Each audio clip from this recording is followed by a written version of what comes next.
Welcome to the Sustaining Creativity Podcast. I'm your host, Mari Riesberg. Over the past several years, I've combined my degrees in acting and somatic psychology to share my sustaining creativity techniques with performers. And now I've decided to share it with a bigger audience that includes you. I believe we are all creative, and this podcast is all about that. I'll be interviewing people from all backgrounds, ages, and creativity experiences to share just how creative we all are. Today, I'll be chatting with Brian Bogert, a passionate human behavior and performance coach and serial entrepreneur. Please enjoy Brian Bogert.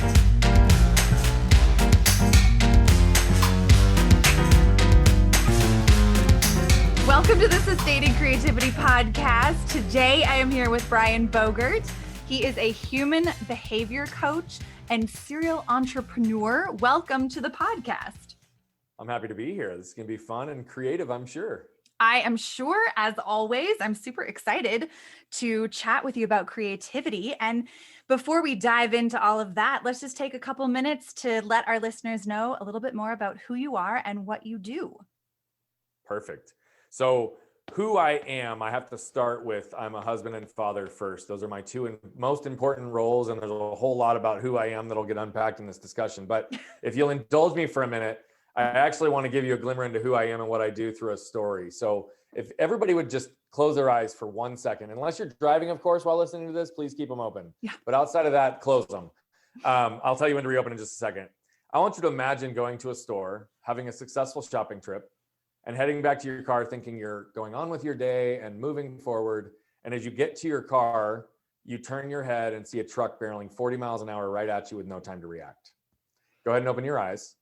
That's where this portion of my story begins. My mom, my brother, and I went to our local Walmart to get a 1-inch paintbrush. And as we were headed back to our car, I wanted to get home and put that paintbrush to use. So I was the first one there, not a surprise to my mom and brother. And I had to wait for them to catch up to unlock the doors. But this was back in the days before a key fob. So literally had to wait for her to catch up, stick the key in the door, turn it so that we could go on with our way. So while I'm standing there waiting, a truck pulls up in front of the store. Driver and middle passenger get out. And the passenger all the way to the right feels the truck moving backwards. So Mari did what any one of us would do and scooted over to put his foot on the brake, but he instead hit the gas. Combination of shock and force threw him up onto the steering wheel, up onto the dashboard. And before you know it, he's catapulting 40 miles an hour across the parking lot, right at us with no time to react. Whew. Now we're in an end spot. So he goes up and over the median, up and over the tree in the median, hits our car, knocks me over, runs over me diagonally, tears my spleen, leaves a tire track scar on my stomach, and continues on to completely sever my left arm from my body. Mm-hmm. There I am laying on the parking lot on a 115-degree day in Phoenix, Arizona. My mom and brother just watched the whole thing happen, and they look over my arm laying 10 feet away. Fortunately for me, my guardian angel, who was a nurse, walked out of the store right when this happened. She also witnessed it all, saw the life and limb scenario in front of her, and she rushed immediately into action. She came over, stopped the bleeding at the main wound, and saved my life. And then she instructed some innocent bystanders to run inside, grab a cooler, fill it with ice, and get my arm on ice within minutes. Had she not done one or both of those things, I either wouldn't be here with you today, or I'd be here with you today with a cleaned up stump. Just facts. Yeah. So I know that a lot of your listeners probably weren't expecting it to go there today, and I'm going to expedite over the rest of that story for now. I have a very unique story, and I've realized that. But what I've also realized in all my time of doing this is that we all have unique stories. Mm-hmm. What's important is that we pause and become aware of the lessons we can extract from our stories, and then become intentional with how do we apply them in our lives. Mm-hmm. And we all have the ability to do that. We also all have the ability to tap into collective wisdom of other people's stories to be able to shorten our own curve to learning. And so I'm going to share with you 2 primary lessons, which will give you a feel for who I am and what I do.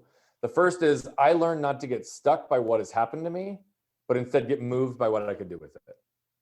And the second I didn't realize until far later. See, at 7, 8, 9, 10, 11, 12 years old, I'm going through the process of recovery. Yeah, I'm the one having the surgeries done to me. Yeah, I'm the one in therapy doing the work, but I was also being guided through the process. My parents, however, were in a fog. They were intimately aware of the unceasing medical treatments, years of physical therapy. And the idea of seeing their son grow up without the use of his left arm was a source of great potential suffering for them. So they willed themselves day in and day out to do what was necessary, what was tough, to embrace the pains necessary to strengthen and heal me. So whether it was intentional or not, they ingrained in me a philosophy and a way of living, which was to embrace pain, to avoid suffering. And when this is done correctly, we also gain freedom. So it's this same concept that I used to not only overcome this unique injury, how my business partners and I scaled our last business to 15 million within the span of a decade. And now how as a human behavior coach, I flipped that on its head to help people become more aware, more intentional, and who they already are, their most authentic selves, because I believe that's when magic happens and the door starts to crack to perspective, motivation, and direction. And that's when joy, freedom, and fulfillment can enter back into our lives. And that's why I've committed the next 25 years of my life to impacting 1 billion lives. Because if we can reduce the level of suffering, allow joy, freedom, and fulfillment to come in, and allow people to be celebrated, embraced, and loved, and comfortable with who they are, that's where we bring the bonds of human connection even tighter, and the world will be an even more beautiful place for our kids and grandkids. Ooh, I love it. That's what an adventure. And I mean, it really has. That's at least my takeaway from your story. Adventure is a great word to describe it. Yeah. Quite the adventure. Lots of possible pitfalls, but it sounds like the support and the intention that you live your life with really leads, there's so much there that helps you continue to move forward and grow and learn and change. You strike me as someone who loves to learn as well. And figure out how to learn something and then put it into action. That's right. Well. That's it. And there's pitfalls every day. There's pitfalls a lot along my journey and my adventure. Yeah. The key is I keep standing back up, right? So every time I get knocked down, I just get back up, and I'll keep getting back up until the day I'm not on this planet. Right. So. Yeah, absolutely, man. It's hard to get back up, and with the intention of continuing to get back up when we fall down, I think is super important. So, well, thank you for sharing all of that. I really appreciate the journey and how you show up today through all of it. I think that is also really important and impressive, and not everyone has the capacity to do that. So. Oh, thank you. I that's the one thing I'll challenge. I think everybody does have the capacity to do it. I think not everybody believes they have the capacity to do it. And I think we're a lot stronger than we give ourselves credit for. And a lot of that's because of the internal and external narratives that have just flawed the way that we operate, which makes us feel like we're confined and boxed and life is happening to us and it's fate, right? Yeah. But I do believe that people desire a greater amount of influence and control in their lives. And I believe it's literally within our grasp. We just have to reach for it. Yeah. And we have to believe that we can grab it. And once we do that, right, then again, I believe everybody has the capacity. I really do. I've seen people overcome way crazier stuff than I have, right? So it's possible. No, and I think you're right. I think maybe I misspoke in saying people feel like they don't have the capacity, but you're right. Yeah. They feel like they don't. Yeah. I just wanted to reposition that, because I think, what I want people to leave with is like, okay, I have a crazy story, but you could have overcome it too. I mean, any one of us could. So right. Nice. Well, crazy story or not, we're talking about creativity. And I think a lot of crazy stories show up in creativity. But when you think about creativity, what does it mean to you to be creative? So I think it means to me two different things, and I'm going to talk about it in two different ways. I think there's a creative element to the way that our brain, bodies, and our souls light up. So I can literally feel creativity, and then creativity has an external manifestation. And so I'll describe it both ways for me. Creativity for me is things that get me excited. When I feel my brain like literally lighting up with ideas, I all of a sudden have like synapses that get connected in a way that haven't been before. I learn something new, and all of a sudden it's like I have an aha moment, right? In the way that like my brain will work solving problem. And so I get excited around things that are creative. I also get moved by other people's creativity internally, meaning when I watch somebody mastering craft, I don't care what field it is. I mean, literally, I was getting my hair cut last week, and the guy just loves what he does so much. And he's like literally an artist with hair, and he's in it. He loves it, right? Musicians, artists, any type of creative, in the way that they move through things, it's fun to watch them in their craft because it sparks new things in my body.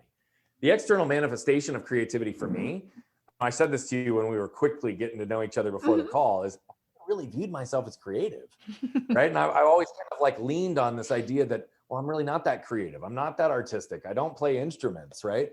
But I'm very creative. It's just that the vehicle for which my creativity comes out looks a little less traditional than others.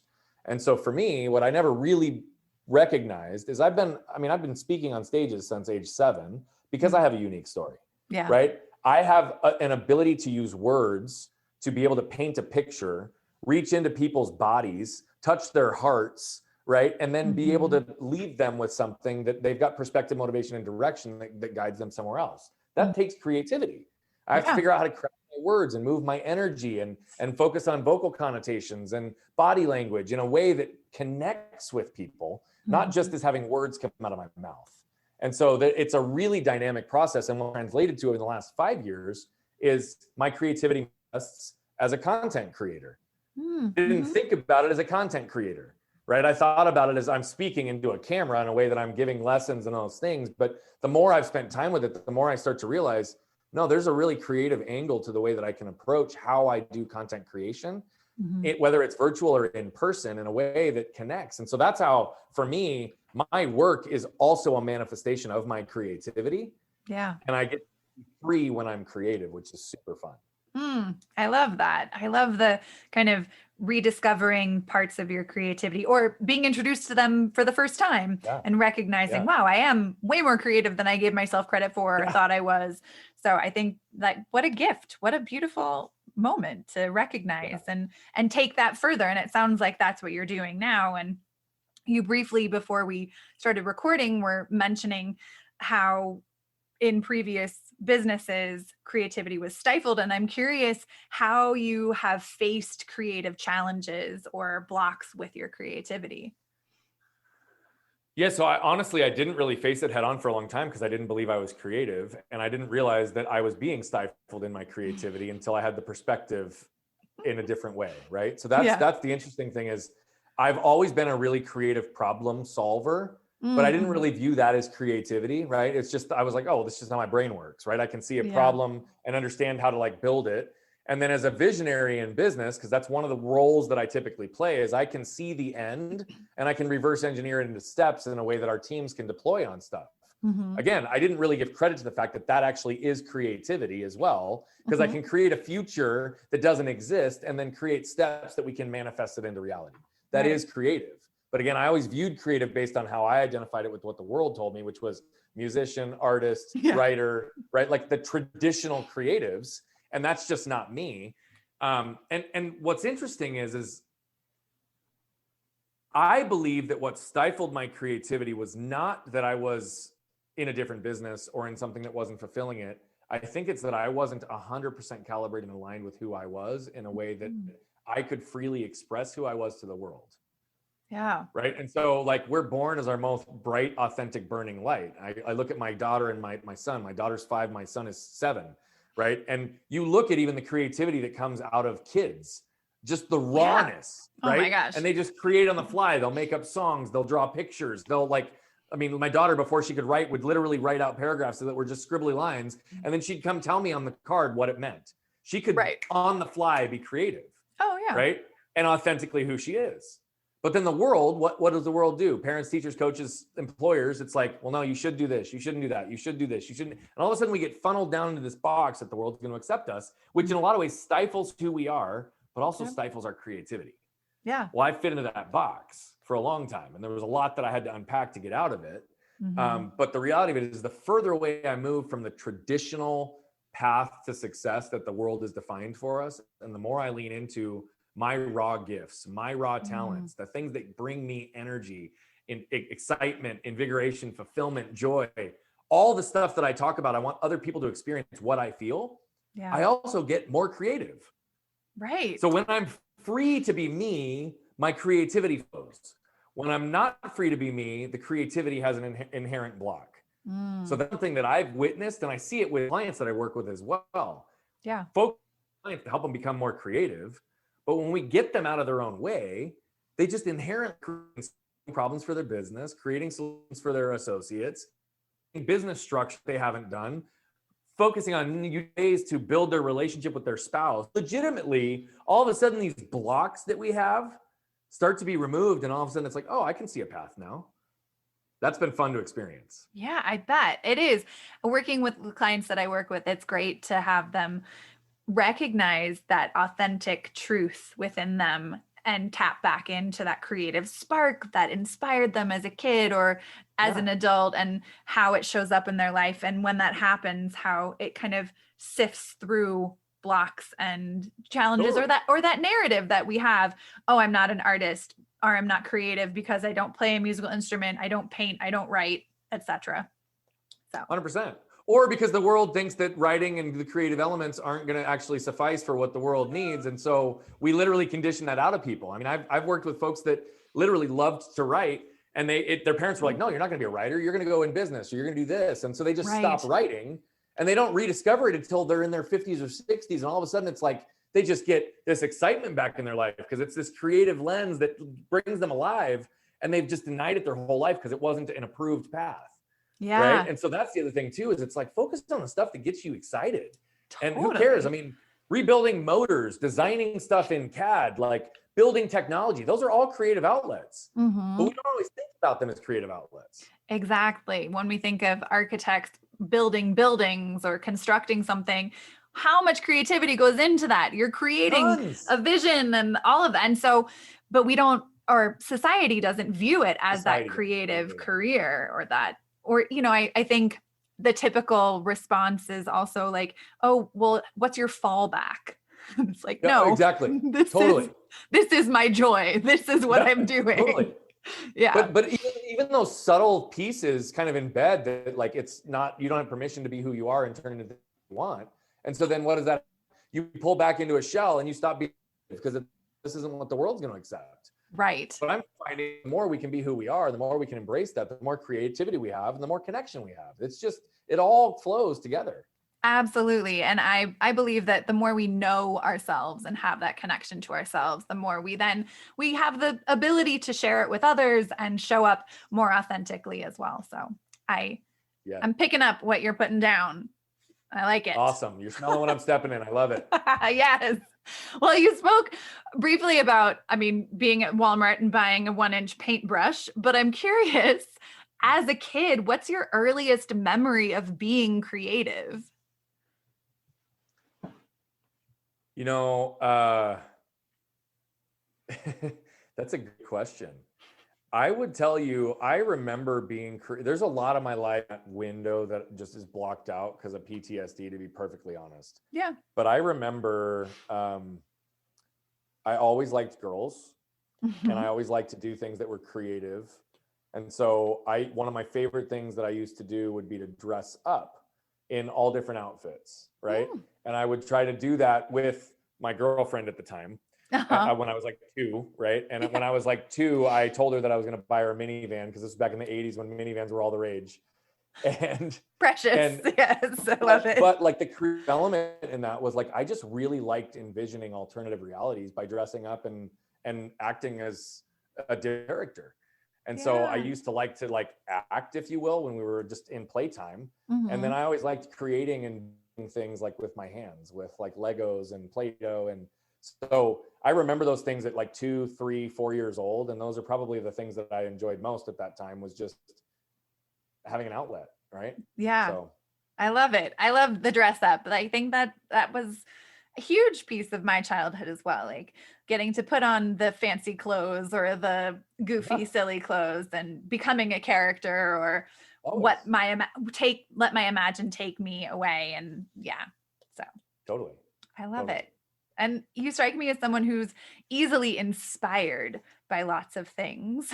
And you've said a few of them so far, but when you think about today in your life, where do you find your inspiration? Who or what inspires you? That is a really good question. Man, your questions, you're asking me stuff most people don't ask. I love it. So easily inspired is probably a nice way to say it. My wife would tell you that I'm like a little obsessive, meaning like I'll get an interest around something, and I'm the type that has to go buy every single piece of equipment for whatever hobby or whatever's piquing my interest at the time. Mm-hmm. And then I'll be in it for a year, and then it's like, oh, I might come back to that, but it's like I'm on to the next thing, right? I am intellectually curious, so I think there's a whole lot of things that do pique my interest. That doesn't necessarily that things keep my interest for long, long, long periods of time. And so but I like that because it keeps me fresh, and I get a whole wealth of knowledge based on a whole variety of different experiences that are sometimes literally a creative outlet, and other times are just ways that I can keep myself level and inspired with those people. So I've been into recently. I've always been fascinated by it, but I've never thought that I had the skill set to do it. And it's photography. Oh. I've always felt like I have a really good eye. I can spot really solid photography, but I was always like the point and shoot with like a 35 millimeter camera guy. And it's like, oh, I'm gonna get this beautiful landscape, but there's no like depth of field, no perspective, like nothing, right? And my wife used to give me a hard time because her dad's literally a professional photographer and has like stunning images and has been for 50 years, like doing just this incredible work. And we'd go on vacations 14, 15 years ago when we were first meeting, and I'd really take like a digital camera and I'd be like, oh yeah. And she's like, do we need any more damn mountains that have no perspective, right? Wasn't that guy. Well, as I've like matured, as you'll call it, I'm now starting to appreciate something different.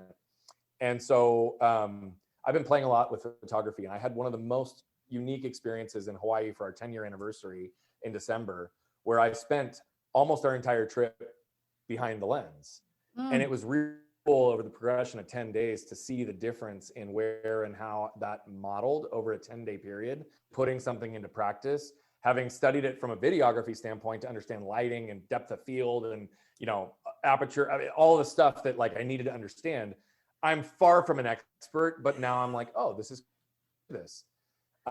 My sources of inspiration, truthfully though, to answer the question, who or what, I think anybody that is interesting is an inspiration for me. So when I told you I love to just watch people in their craft, I mean it. I don't care what it is. I don't care if it's a car mechanic. I don't care if it's a landscaper. I don't care if it's a hairstylist. When someone is truly passionate about what they do and they put all of themselves into it, and those are typically the ones that are at the top of their field, I'm fascinated. So I'm inspired by people holistically, which is why I'm a human behavior coach, because I've been studying human behavior for 25 years. Like it is fascinating to me, the little things and the patterns that repeat themselves in the world. And so from a creative standpoint, it's really cool too, because even in art and different things, you see patterns. You see things that repeat themselves. People are no different. Like there are literally repeating patterns in the way that we operate and show up and connect and interact. So people are a big inspiration. So I'm not going to say a specific who. And then I'm going to say the what is, there's a whole variety of what's, but I would tell you that what keeps me really inspired is my meditation practice, because what it helps me do is to move myself out of my body while simultaneously connecting my mind and my body in a way that I've got a heightened level of consciousness where I see things more clearly. So I get to have like breakthroughs and observations, and I do that on a regular basis, but I also do that through sensory deprivation tanks once a month. And the reason I do that is I get so much vivid imagery on what needs to happen in my life or for clients or for certain things when I have that quiet time where I can get into the flow state. Creativity flows out of me from a solution standpoint, as well as a future focused and objective perspective on seeing the vision of where we need to go. And so those are two what's that I use to help me bring creativity into the world. Nice. I love it. I think that's great to have, like, there's so many things that inspire you and so many different things. I think it's great to have a collection like that, because I think so many people, particularly right now, have really been struggling with inspiration and getting back into their creativity or discovering it for the first time. And so to have that list of things of like, I know I'm going to once a month have a sensory deprivation tank experience and know what that does for my creativity or my imagination, and your meditation practice, and just being inspired by people in their craft and taking that to the next level and like actually engaging with that, I think is really great. At least it's what it sounds like you do. You engage with it. I try to, and something really interests me. I try to engage, because that's how you experience it. Yeah. You know, you can experience something just by watching, but I think you experience it in a completely different way by engaging. Absolutely. Taking it from, you can't necessarily think your way out of something. There are some steps that you might have to take, that versus mindset versus strategy and how they combine. Totally. So it sounds like you've interwoven those two pieces together in a pretty big way in your life. I try. I think that's a meaningful thing. I mean, I think you need inspiration, you need purpose, you need passion, because those are the things that help you overtake the pains that are necessary to get you where you want to go. Right. And it's often not always just strategy and tactics that are flawed. It's having a clarity of mind on who you are, right? Getting to know yourself and being able to identify those emotional triggers and behavioral patterns that keep you stuck. And so I don't think it's one or the other. Like, you have to have inspiration, but you also have to have strategy and tactics. You also have to have clarity on who you are. And that manifests, like I said, through different practices. And so you get to experience different sides of yourself, right? Had I never done this photography thing in Hawaii, I would have not understood a whole different element of how I view the world. And it helped me create literally 3 pieces of content around literally the lenses that we view the world through. Right? And how do we set ourselves up so we can use the analogy of photography? Now I have a hands-on application to understand it. Well, I can speak to a completely different audience with an analogy that speaks to them with the imagery I can paint with my words. I love it. That's so great. That's amazing. And you wouldn't have discovered that had you not taken action and tried something new or taken it to a different level. So totally sweet. Totally. I love it. And, when you think of community, I mean, I ask people a lot of the time about their community and how they interact with people in their lives. But when you think about the community that you have, how does your community influence or impact your creativity? So I have multiple communities, right? And I imagined you do. And some communities do nothing but drain your creativity. Some communities, it's probably neutral, and some light it on fire. Yeah. Right? Like, it's a really, really positive. And so, I would say that there are different things I personally get and contribute within different communities. So I have a healthy balance of all. But I would tell you that the ones that put fire into my world around creativity are the ones that really appreciate who I am and what I bring to the table. And like, we have the ability to just ebb and flow in a creation standpoint. That's when I just get lit up. My wife does that for me. So she's one of my core communities. I say this very clearly because what I get credit for externally as a speaker and as a coach, and what I see with human behavior and all these things, it's only 50% me. Yeah. It's other 50% is my wife. And like, she and I, some of our deepest conversations are around a fire, right? Where we're just like talking about social constructs and patterns in life. And like, it evolves the thought process to a point where you can even see it more clearly. And so I really like to spend as much time as possible in the communities that add fire into my world. Yeah. I've got a business partner, actually a few different business partners in different entities, but one of them who is hands down the best communicator I've ever met in my life. Right? I think I'm good with words and I'm good with creating certain things. I've got a long way to go. I'm nowhere near where I want to be. This guy has a gift and it just flows out of him like nobody's business. Well, when he and I are together, we'll literally take concepts on how could we describe this? How do we position this into the world? What are words that will connect at the mind and the heart level and can maybe reach in and touch somebody's soul? Right. And so we're always like crafting and refining, and then we put it into practice and test it and see where and how does this actually come to fruition. That lights me up. Yeah. And so again, but all of us have to pay attention to the fact that we have communities that can drain our energy and creativity, keep us neutral, or can put a fire on it. We need a blend of all three. So we've got perspective of where and how we benefit in each different group. I really like how you laid it out, the draining, neutral, and fire, different communities that we can find ourselves in. And like recognizing when we're in each of those, I think is also really important, because sometimes we think the draining community is because we might be working harder. Right. We have to, that might feel like, oh, I'm generating so much. But then when we get into the fire communities, it's like, oh God, this is so easy. Yeah. And I was working so hard over there. It's totally true. It's totally true. And I think that starts with the level of awareness, right? And being around people that operate at the same frequency and vibration that you do. Yeah. Right. And knowing that like you can feed off of each other in that type of capacity. And it's like, you know what this is like. You see somebody and you see them and you're like, you're one of me. You're one of mine. Right. You're like, my pod. You're my kind. Like you just know, like, right. And there's a connection, like almost instant. It's like, I try to bring as many of those people into my world as I possibly can. And it's not to say that I remove others, but I do try to protect it, because I'd rather spend 70 to 80% of my time in the fire bucket and 20 to 25% of my time max in the other two that are neutral or draining, because that's how we grow. Yeah. Nice. I love it. I think our communities are magical, beautiful things. And when we recognize where we get fuel, that can just like take it to the next level. I think that's awesome. Right. Yeah. And we were talking a little bit before about kind of everyday creativity, and the, little things that we do around the house, or what are some kind of everyday issues that you have had to use creativity to solve? That's a great question. See, you're dropping more great questions. I love it. What's funny is I don't like sit thought process of creativity as often. So I love this because it's forcing me to be creative right now. Yes. This is great. I will tell you that is one of the things, I've been on 150 podcasts in the last 6 months. And so on average, Which I've got is at least nuts. one a day. That's, It is nuts, that's intense. but there's a lot of good things that have come from it, right? It's been beautiful. I get to have fascinating conversations like this. Yeah. But that is really one of the things that I face every single day because I don't know what questions I'm going to be asked. In fact, when hosts are like, hey, do you want me to send the questions ahead of time?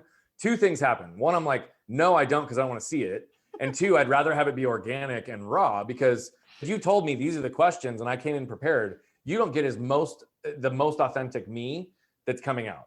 And so that's something I do every single day almost during the week, which is being able to respond and think on my feet, to be able to provide value and impact in succinct, bite-sized fashion so that podcast listeners can consume something and get value if all they do is listen for 3 to 5 minutes. Right. So that's been something over the last year that I've done that has kind of forced me to be creative. The other thing I do every day, and it's a part of my morning routine, is I actually journal pretty much every day. I didn't used to do this, but putting pen to paper is a completely different cathartic experience than even capturing thoughts or in typed version. And what I find is, because I'm a fast talker, right? So if I capture voice notes, I can rattle through something, but writing forces me to slow down. And it forces creative on the words that I'm putting on the page. Yeah. Even more so than flow state and letting it come out. I have to force myself to slow down and think through, how do I want to express my thoughts, my feelings, my observations in a way that when I read it later. Say that last piece one more time, because you just paused for a minute. When you write it down and read it later. When I write it down and go back to read it later, it's going to have to make sense. Ah, yes.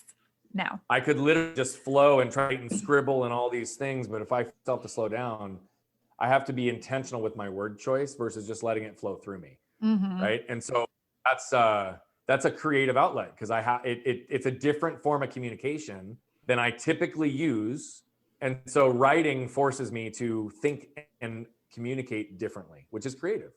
Absolutely. And writing by hand is something that can spark creativity too, in such a big way. I love it. It's a great reminder for people, and a fun, little tip to say, write down things in the morning, and, get your thoughts out on a piece of paper by writing by hand can help spark creativity in times where we feel a little stagnant too. So nice. And the whole idea of creativity and recognizing how creative we all are, I think, I believe we're all creative. And as you were talking, thinking you weren't typically in that stereotypical fashion of creativity. And yet, as you have moved through your life, recognized, oh, I have way more creative panache than I gave myself credit for. Early on. But when you think about other people and people who may not see themselves as creative, how would you encourage others to find creativity in their lives? Well, one, you have to keep using your ears open, because I think that will spark inspiration if you're truly listening and observing. The other is, I go back to creativity that feed the soul. And it doesn't necessarily come out on the surface level like, oh yeah, that's creative. So I would just encourage people to take a moment and recognize, what are the things that give you a level of excitement? What are the things that keep you intellectually and emotionally stimulated? Yeah. Right. And then ask yourself the question, where and how does that happen? And is it something that's active, contributing to something that I'm consuming? And if it's something that I'm consuming, how do you translate that into action? Because if it keeps you emotionally and intellectually stimulated, it will breed creativity, because that connects to the soul. Yeah. So That's what I guess I would say is, again, the more I lean into the stuff that I know gives me energy and fuel, which is impacting lives, which is helping people see things more clearly, which is finding ways to communicate something in a way that the light bulb go off for people. The more I do that, the more creative I get in that. And the more I feel lit up by doing it. So pay attention to what gives you those feelings. Yeah. There's probably going to be a creative outlet on. Absolutely. I think it's great to remind people to pay attention to what lights you up and what gives you that spark or that connection between joy and passion and happiness in your life. Absolutely. Well, this has been such a pleasure to chat with you. And I have one final question, and that is, what is your secret to creativity? Oh, man. Another fire question.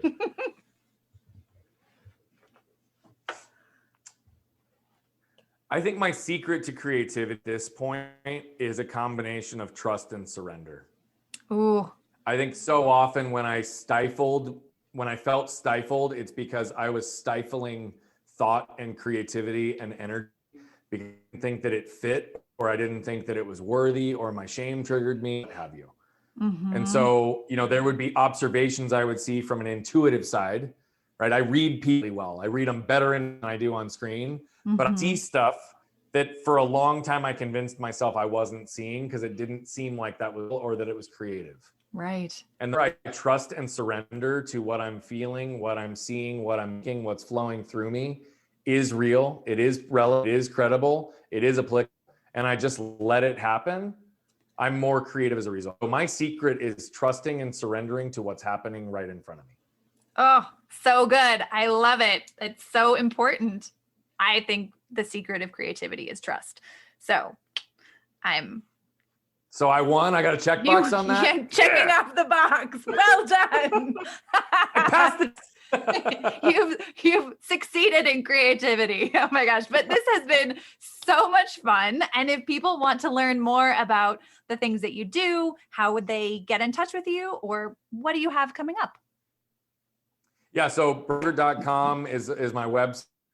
I'm involved, connected. Not all my business is funneled there, but all my social channels are. A lot of the content that we've published in Forbes and other periodicals is there. And I've got a weekly YouTube thing that comes out called Bogert's Bullets, which is a 3 to 5 minute hard hitting a week, right? And I've not really done this creative topic. It's a hard hitting, like, here's how we apply this into our life. So I'm at Bogert Brian on all social channels. Would love to just, because I love relation, value, and impact. And wherever we can have a greater collective impact in this world, it also light me up. So I love collaborating, figuring out ways to help people and doing it together. So I'm all ears, and let me know if I can help. Perfect. I love it. Well, thank you for taking the time to chat with me today. It's been awesome.